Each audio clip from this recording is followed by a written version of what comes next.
Nos está visitando en esta oportunidad la doctora Paloma Cotrina, es especialista legal de Horizonte Laboral, porque han preparado un informe bastante interesante a través de Horizonte Laboral referido al balance legislativo en materia laboral durante la legislatura 2024-2025, ¿no?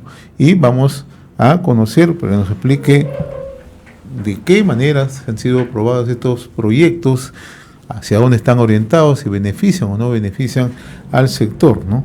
Además, la doctora Paloma Cotrina cuenta con amplia experiencia en el sector público y privado, especializada en políticas públicas, elaboración de iniciativas legislativas, investigación, gestión de proyectos, asesoramiento legal y en derecho laboral y ambiental. ¿Qué gusto saludar a la doctora? Muy amable, ¿cómo está?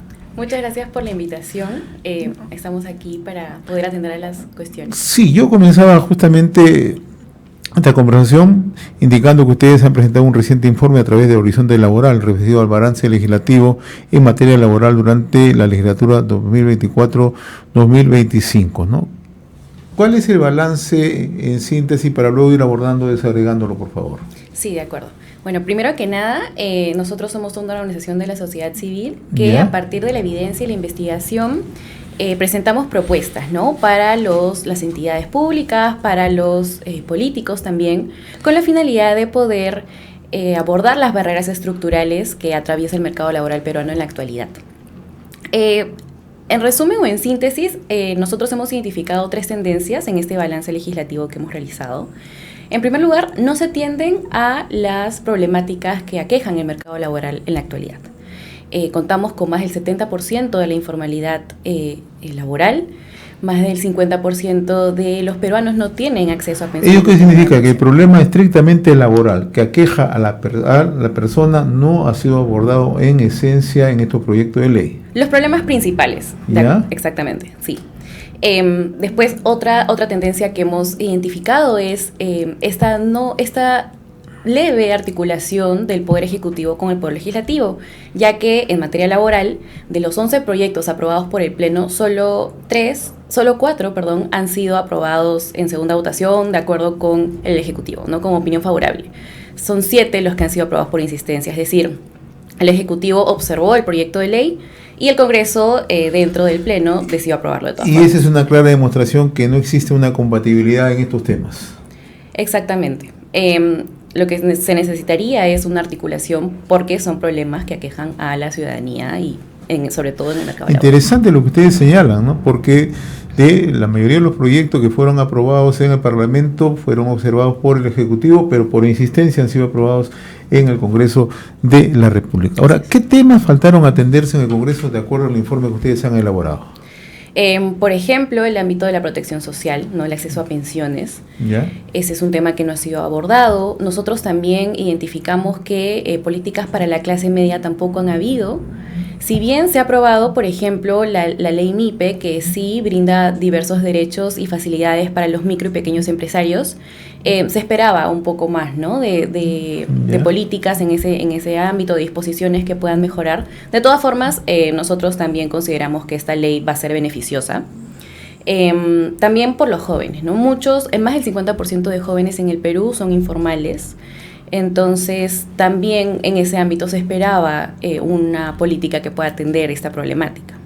Ahora, el tema de la informalidad, que es un tema latente, un tema cuando uno aborda el tema de economía, cuando uno aborda el tema social y ahora el tema laboral, el tema de informalidad en el Perú surge de inmediato. Tenemos un 80% de la estructura de la economía social del país en informalidad. Este es un tema que debería ser tocado para efectos de poner las condiciones, las consideraciones y qué se podrían hacer. Eso ha sido obviado por el Congreso. Así es. De todas formas, las iniciativas que han presentado y que se han aprobado finalmente, como por ejemplo la ley del artista, ¿no? Que se le ha dado muchos más derechos, la ley del cirujano dentista también, son temas que han favorecido a los derechos laborales de estos grupos y que son legítimos, ¿no? Porque finalmente también mejoran condiciones laborales. No obstante, el foco en la problemática principal, como lo menciona usted, ¿no? La informalidad, el acceso a pensiones, no ha sido abordado. Ahora, he visto que también en este informe señalan que se han atendido situaciones que son específicas de colectivos de trabajadores, de grupos, de gremios. Así es. ¿Qué iniciativas? un poco para que conozca la población. Sí, por ejemplo, se han aprobado leyes que ya están publicadas en el Diario Oficial del Peruano, como la ley de cirujano dentista, en donde se le otorga mucho más derechos de los que ya tiene en la actualidad, que es legítimo, de nuevo repetimos. La ley del porteador también, hay una ley del porteador. También se ha legislado a favor de trabajadores del sector público, ¿no? Para que, por ejemplo, muchos de sus derechos sean reconocidos, sobre todo el del personal médico, ¿no? Que en pandemia fue los que estuvieron en primera línea, pero para atender las condiciones laborales de ellos. También la ley de la CTS, ¿no? Que se aprobó entre abril y mayo, es una ley que, bueno, nosotros sí criticamos abiertamente porque lo que genera es que esta libre disposición permita que los trabajadores puedan retirar estos montos que se les otorgan, pero al final cuando quedan desempleados no tienen... Interesante lo que usted plantea, y me voy a detener para luego seguir con este balance que ustedes han hecho. Los riesgos que se tiene con el retiro de CTS, ¿cuántas personas en el futuro van a tener el riesgo de no contar con una pensión adecuada o los servicios adecuados? De acuerdo, bueno, la compensación por tiempo de servicios nos sirve para cuando estamos en desempleo, así ¿no? es. Cuando estamos en un periodo de desempleo. Así es, de desempleo. Uh-huh.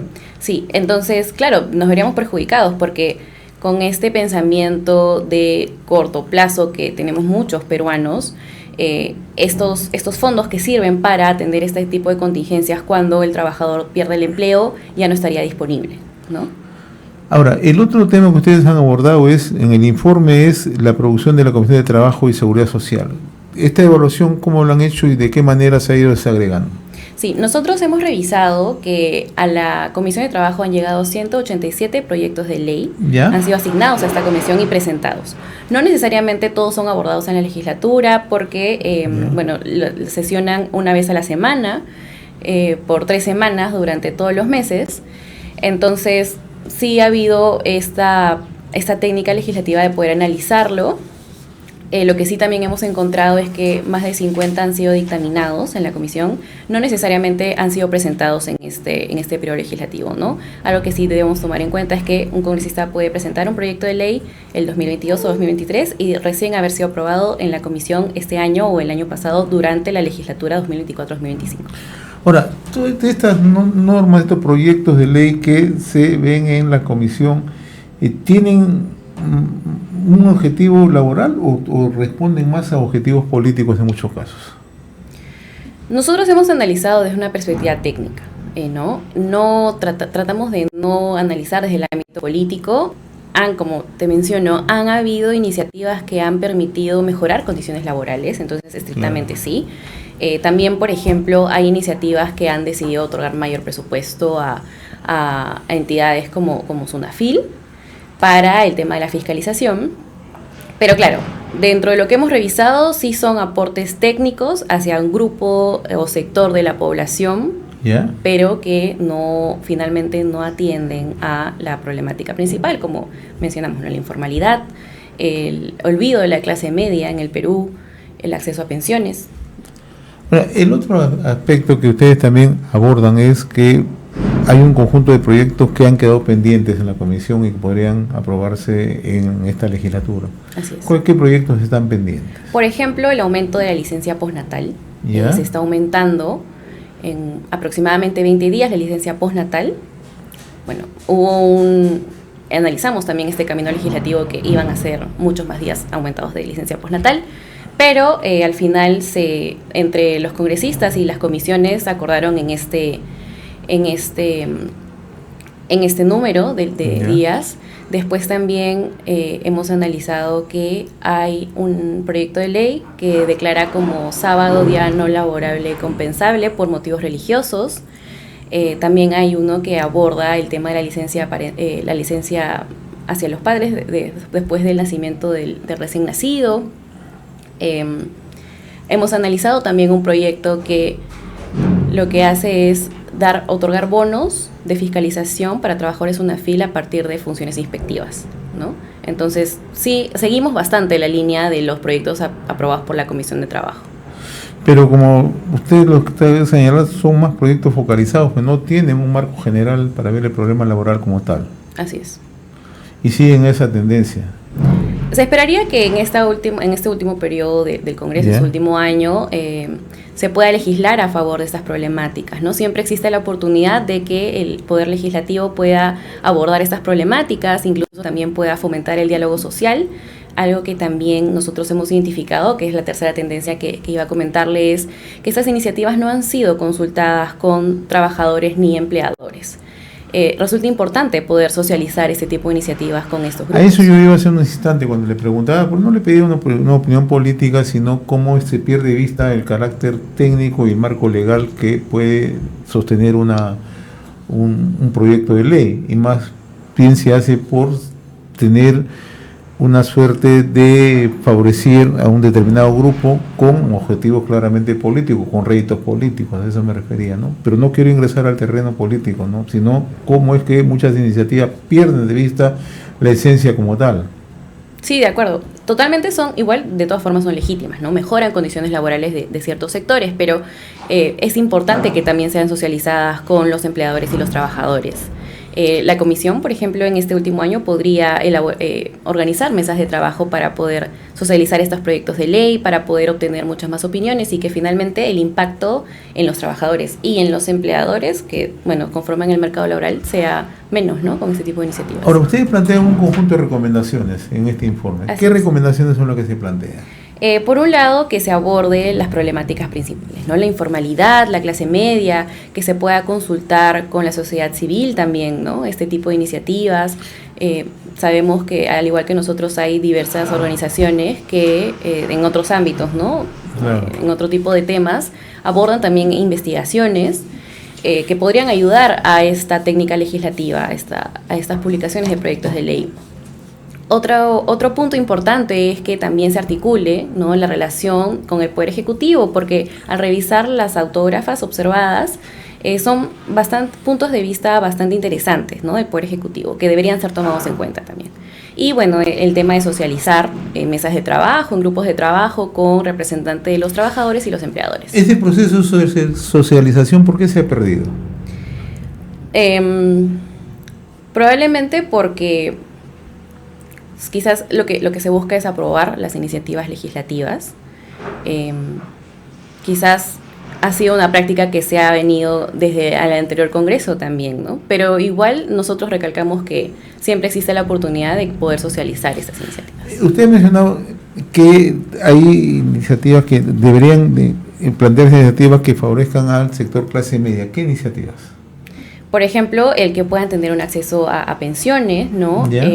Muchos de las personas de clase media son independientes, tienen sus propios negocios, entonces la ley MIPE también podría beneficiarlos, ¿no? Atender, por ejemplo, la temática del acceso a un trabajo digno, no a un trabajo formal. En el tema de pensiones, ¿cómo están analizando ustedes este tema que es bastante delicado? Hemos visto se han anticipado retiros en varias oportunidades. O sea, ¿cuál va a ser la situación hacia adelante? ¿Han tenido la oportunidad de hacer esta evaluación ustedes? Sí, actualmente estamos, a partir de los datos, estamos generando evidencia también, recomendaciones también a los proyectos de ley que, por ejemplo, buscan abordar esta temática de los retiros de AFP o ONP. Y también estamos elaborando un proyecto que pronto saldrá a la luz para poder entender por qué el peruano no busca el acceso a las pensiones o no tiene la posibilidad de, ¿no? Nosotros van a poder encontrar toda esa información en nuestras redes sociales, en nuestra página web www.h-laboral.org y en las redes sociales como Horizonte Laboral. Ahora, ¿cuán importante es que el Congreso, usted tiene bastante experiencia trabajando en el legislativo, cuán importante es que se articule el trabajo con el Ejecutivo? Resulta importante sobre todo porque el Poder Ejecutivo también tiene otra mirada, también técnica, al igual que el Poder Legislativo, y finalmente si es que los dos actores abordan la misma problemática y van en la misma línea, van a poder resolverse estas problemáticas en el mercado laboral, ¿no? El Poder Ejecutivo también sabemos que analiza los datos, ¿no? Ellos obtienen los datos y luego los publican en informes, entonces resulta importante esta articulación con el fin de poder solucionar estas problemáticas. Y hoy se camina por una sola vía en muchos casos, cuando se programan algunos proyectos de ley. Así es. ¿Y la labor del Ministerio de Trabajo? ¿Es una labor activa o es una labor reactiva? en estos casos? Nosotros consideramos que no solamente el Ministerio de Trabajo, sino muchas entidades, sí, lamentablemente la acción es reactiva. No obstante, se puede tener la oportunidad de que estas reacciones sean preventivas, ¿no? Por ejemplo, el no disponer la libre disposición de la compensación por tiempo de servicios, abordar también iniciativas que no pongan en peligro el empleo de los jóvenes, por ejemplo. Y en este caso hay que mirarlo con mucho realismo, ¿no? Muchas veces en el Congreso más prima la posición mayoritaria que el tema de la racionalidad frente al grueso de la población. En este caso de pensiones, en este caso de CTS, ¿no? O sea, se impone mayoría no mirando los efectos que puedan tener hacia adelante, ¿no? Y resultaría importante, ¿no? que puedan considerar también lo que aborda el propio Ministerio de Trabajo, organizaciones de la sociedad civil, gremios empresariales. O recomendaciones como las que hacen ustedes. Ustedes hacen recomendaciones interesantes que, además, con la experiencia un poco mirando la casuística que ocurre en otros países, para no tener los mismos problemas que se pueden confrontar acá, ¿no? Así es. Nosotros analizamos también proyectos de ley, considerando también el tema de investigación sobre legislación comparada. ¿Qué es lo que ocurre en otros países de la región, ¿no? Tratamos también de tener una postura realista, porque hay países que sí tienen estos temas laborales mucho más desarrollados, pero países de la región también es un ejemplo, ¿no? De cómo se pueden implementar las cosas, y si en esos lugares funcionaron, también podría funcionar. ¿Y qué países tienen o están, digamos, desarrollando una política laboral acorde a las leyes que se dictan, una mejor política? Nosotros hemos visto el caso de Panamá, que es, también tiene uno de los mayores índices de productividad de la región. También hemos encontrado legislación interesante en Chile, en Colombia, países hermanos, ¿no? Que podemos también replicar el ejemplo de este tipo de legislaciones. Pero sí. Muy bien, doctora Paloma Cotrina, especialista legal de Horizonte Laboral, ha sido un gusto conversar con usted y seguramente van a tener mayor información con las investigaciones que están realizando para ponerle en consideración de la opinión pública. Le agradezco la gentileza. Muchas gracias a ustedes por el espacio. Estuvo con nosotros la doctora Paloma Cotrina, especialista legal de Horizonte Laboral. Hacemos una pausa, regresamos en unos instantes.